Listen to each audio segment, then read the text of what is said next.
Os problemas que eu vejo muito, não só dentro dessa geração, mas outras gerações que vieram também, é que muitas pessoas, né, muitos homens inclusive, esse vídeo é um pouco mais direcionado para homens, não tem essa influência masculina dentro de casa, né? Às vezes porque tem um pai ausente, às vezes nem pai não tem, e às vezes até tem um pai, mas esse pai acaba não ensinando muitas coisas para esse filho, né? E o problema disso tudo é que essa questão de aprender a ser um homem, como que o homem deve se portar dentro da sociedade, acaba fazendo com que várias pessoas não sejam, entre aspas, um homem da forma correta, né? Isso vai influenciar em vários aspectos da vida, mas como esse canal a gente fala sobre artes marciais e sobre defesa pessoal, eu vou estar trazendo esse vídeo aqui um pouco mais para defesa, que são pontos e coisas ali que homens devem ter para serem homens mais defensíveis, né? Para serem homens ali que conseguem se defender e defender também pessoas à sua volta. Então nesse vídeo aqui, pessoal, eu vou estar listando três, né, coisas que homens devem ter ali para aprender a se defender de verdade e aprender a defender o seu meio, as pessoas que você gosta, a sua família. E se você é um adolescente aí, eu percebi que tem muito adolescente aqui nesse canal, presta bastante atenção, que às vezes os insights que eu vou estar passando aqui, você vai conseguir levar até mesmo para quando você chegar na sua vida adulta aí. Então, presta bastante atenção e vamos lá, né, pessoal? Fala, galera, como é que vocês estão? Aqui quem vos fala sou eu mesmo, Avner Ranan, o seu professor preferido, falando aqui diretamente das entranhas do Centro Agogê de Defesa Pessoal, há 3 anos, né? 3 anos já, caramba! 3 anos transformando mulheres em guerreiras e homens em máquinas. E hoje eu vou estar trazendo para vocês 3 atributos masculinos ali que os homens devem ter, não só para se defenderem, mas defenderem melhor o seu meio. Afinal, eu já conversei isso com vocês e vocês sabem o tanto que isso é importante, né? Sem muita enrolação, já vamos para o primeiro atributo, que é a força, né? O homem ele tem que ter força. Se você é uma pessoa que é um pouco mais magrinha ali, ou até mesmo se você é uma pessoa que tem um porte físico, mas não tem tanta força, você tem que entender que o ideal de toda pessoa ali é você ter força. E quando eu digo força, pessoal, eu estou falando de força mesmo, não é só outros tipos de força que vou trazer aqui também, mas estou falando primeiramente de força física, né?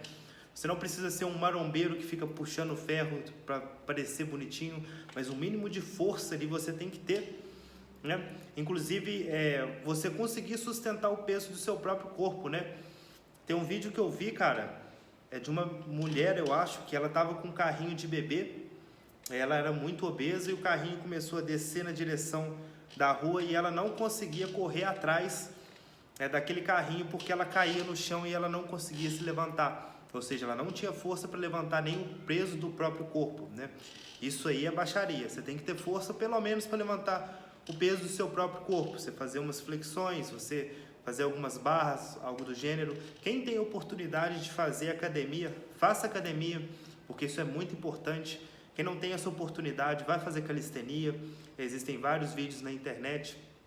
Inclusive já postei vídeo nos shorts, né? Aqui no vídeo longo não, mas alguns vídeos falando sobre calistenia, exercícios com peso do próprio corpo.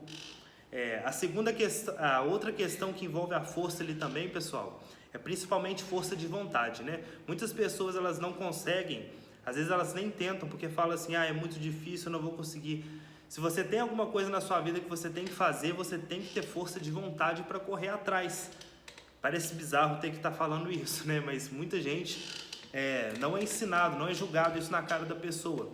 Você tem que ser uma pessoa mais forte, você tem que treinar até você ficar mais forte, né? Força não é algo assim que você atinge, é algo que vai crescendo, crescendo, crescendo à medida que você vai treinando. Você nunca vai ter tipo assim um objetivo específico, até mesmo porque quando você atinge esse objetivo, você vai querer aumentar esse objetivo, né? Questão de força também, pessoal, vem da questão marcial, né? Se você pratica uma arte marcial, você tem que aprender a bater forte, você tem que aprender a fazer movimentos com um pouco mais de força. Eu vejo muita gente do jiu-jitsu também que às vezes não tem muita força e eu acho isso uma coisa muito estranha. Porque se você é praticante de jiu-jitsu, você tem que ter força, entendeu? Até para você segurar num kimono ali, o kimono não estourar sua mão. E entre vários outros aspectos, você colocar essa força dentro da arte marcial, dentro do seu tipo de treinamento. Agora, tirando da parte física, você também tem que ter uma força mental, pessoal. Isso mesmo, principalmente em questão de inteligência emocional. A maioria das cagadas que as pessoas fazem é porque elas não têm inteligência emocional. Então, tenham força física, tenham força mental, principalmente inteligência emocional. E agora a gente vai entrar no segundo passo ali, que tem um pouco a ver com essa questão também, que você saber se comunicar bem. Eu vou falar, mas o que isso tem a ver com defesa pessoal? Pessoal, tudo que envolve relações humanas começa com aquilo que a gente tem de percepção. Se eu tenho uma percepção de que você é uma pessoa, que você não é uma vítima em potencial, então provavelmente eu não vou fazer nada com você, porque eu sei que tem pessoas que são vítimas em potencial, entendeu? Isso é algo meio claro assim. Então essa é a questão da comunicação, você saber comunicar que você não é uma vítima potencial. Se uma pessoa vier com uma abordagem às vezes muito agressiva, você saber comunicar que você não se sente satisfeito com aquilo, que aquele ambiente ali, se a pessoa quiser ficar agressiva, o ambiente vai ficar agressivo de verdade, porque você vai ser agressivo também. Você saber ter uma linguagem corporal boa e principalmente você falar coisas certas na tonalidade de voz certa, né? Quem acompanha há um tempo aqui deve ter percebido que até minha forma de falar ela vem mudando ao longo dos tempos, né?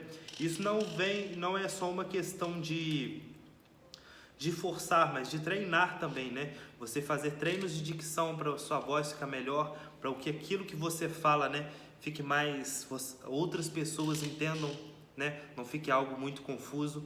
Então isso é muito importante, você saber comunicar que você é uma pessoa que vai se proteger, que você é uma pessoa que vai proteger os outros, né? E isso vai fazer a sua vida 1 milhão de vezes mais fácil, né? Você não está deixando sinais ali de que uma pessoa ela pode se sentir confortável em querer te agredir, pode se sentir confortável em querer desfazer de você, de humilhar, te xingar, ou até mesmo tentar, né, fazer algum crime, como um assalto ou algo do gênero assim, beleza? Terceiro ponto, pessoal, esse ponto aqui é polêmico, que é a questão da violência, né? O homem ele tem que saber ser violento mesmo ele sendo uma pessoa boa, porque a pessoa ruim ela já sabe. Parece bizarro ter que falar isso, mas a pessoa ruim ela já sabe. A pessoa que ela é ruim, o homem que ele é ruim e que ele é inclinado a coisas ruins, ele sempre vai ser uma pessoa violenta e ele vai saber fazer qualquer tipo de violência com você. Então, se você é um homem bom, porque a única coisa que para um homem ruim é um homem bom, você tem que saber ser violento de volta. E essa questão da violência não é que você vai ser violento com o outro, mas você tem que saber o que outras pessoas são capazes de fazer com você e com as outras pessoas à sua volta, para você conseguir se defender, né? Você conseguir ser uma pessoa um pouco mais preventiva ali, dentro desse aspecto. E essa questão da violência, pessoal, isso é muito importante porque às vezes a gente vê algumas notícias, algumas coisas no jornal e tudo mais, que pra gente parece algo natural, a gente que já estuda, que já está envolvido nesse meio, mas muitas pessoas ficam, nossa, como que tal pessoa conseguiu cometer um crime desse? E é conseguindo, pessoas são assim, o ser humano ele é imprevisível, entendeu? Vai desde de uma pessoa pegar uma criança e partir ela em vários pedacinhos até fazer o pior tipo de brutalidade possível. E isso realmente acontece. Você tem que entender, você tem que colocar o pé no chão e realmente entender que esse tipo de coisa acontece. Então, se você quer ser um homem melhor, um homem mais defensivo, primeiro de tudo, seja forte, se comunique bem e seja um homem violento. E se precisar ser um homem forte, ter uma comunicação forte ou até fortemente ser violento, seja, porque a única coisa, como eu disse anteriormente, que pode parar uma pessoa ruim é uma pessoa boa, principalmente uma pessoa boa disposta a fazer qualquer tipo de coisa para parar essa pessoa ruim. Espero que vocês tenham entendido, pessoal, todo esse insight que eu tenho para passar para vocês. Isso tem a ver sim com defesa pessoal. Então, a defesa pessoal ela não é só prática, uma grande carga disso tudo ela é teórica. Uma coisa que eu sempre falo com as pessoas é que quem briga na mão é criança e quem briga sozinho é menino. Então, a probabilidade de você encontrar uma pessoa ali achando que você vai sair aplicando técnica, essa pessoa está armada, ou então está com mais de um oponente, ela é gigantesca. Então você tem que saber teoria, você tem que saber como se defender, como se programar para que determinadas situações não aconteçam. E ser um homem melhor, né? Ser um homem mais defensivo, com certeza é uma dessas grandes barreiras aí. Então se você gostou, deixe seu like, se inscreva aqui no canal que você vai ajudar muito o Avner, né? Deixe seu like, se inscreva no canal, ative o sininho de notificações e tudo que vocês já sabem aí. E até o próximo vídeo, até mais e tchau!